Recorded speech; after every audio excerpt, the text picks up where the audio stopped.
You actually touched on some atrocities that have been happening to minorities in Pakistan. There's actually a horrific event that happened a couple of days ago, which I realize hasn't got much coverage.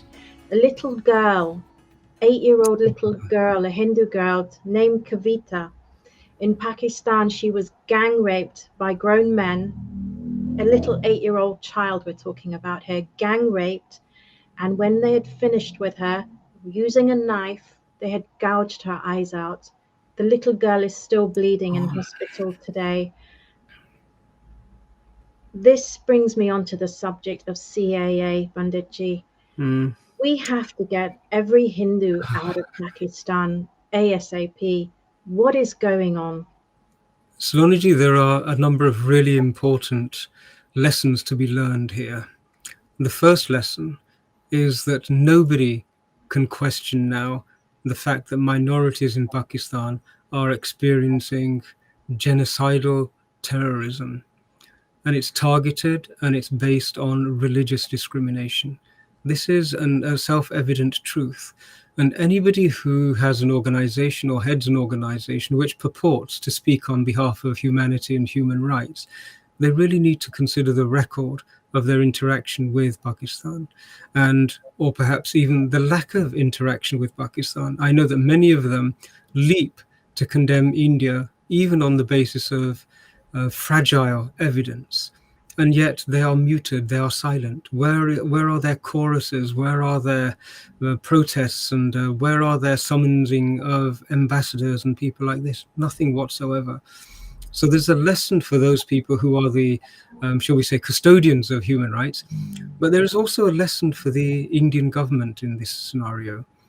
You know, the silence of all of these people who otherwise criticize India should be noted by the Indian government. And in future, when these media jackals gather to howl at India, their howling should actually make no difference whatsoever. And I really do hope they take note of that. India's relationship with Pakistan has been fraught with tensions for a long period of time. But if you get rid of all of the lines that were drawn across maps by the Christians when they were occupying India, we have a very simple scenario.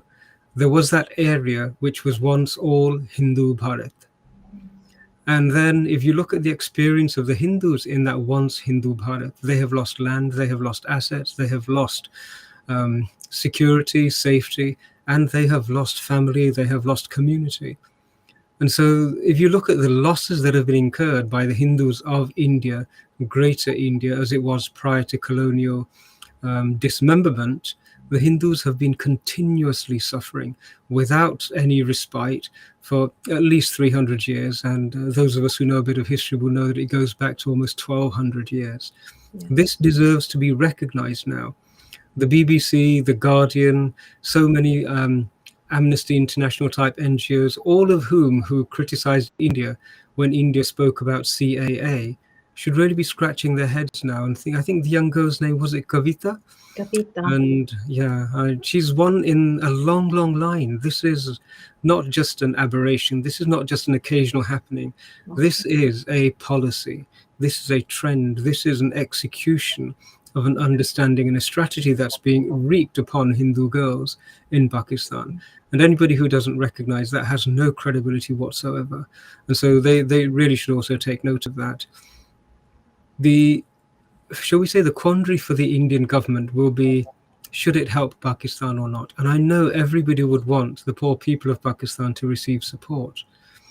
But it's at times like this that one has to step back a little and also recollect that those same poor people of Pakistan, whenever there was a Pulwama or there was some sort of a terrorist attack, the attack in Mumbai, all of those things, there was no vast majority of Pakistani people who were saying these are terrible things. Yes. You know, we see regularly mass marches through Karachi, Islamabad, against the Indian government. And that's not just military forces, that is the Pakistani population. And so India, I think, needs to take a very robust and stance. And it also needs to remind itself that the Indian government is beholden, accountable to, and answerable to the Indian citizens. Yes. And the Indian citizens have not authorized them to run a shelter for every Tom, Dick, and Nasir who may appear on the scene. Their own governments have their own obligations. The Pakistani people would be in a different situation now had their governments been able to maintain a more civilized relationship with so many of their neighbors. It's tragic. It's difficult to make those choices. But after the 1,000 cuts war that the Pakistan establishments declared on India, it's a consequence of that.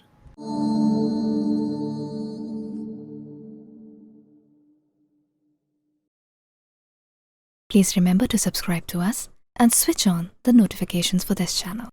For our other social media links, more content, and to support our work, please visit citti.net.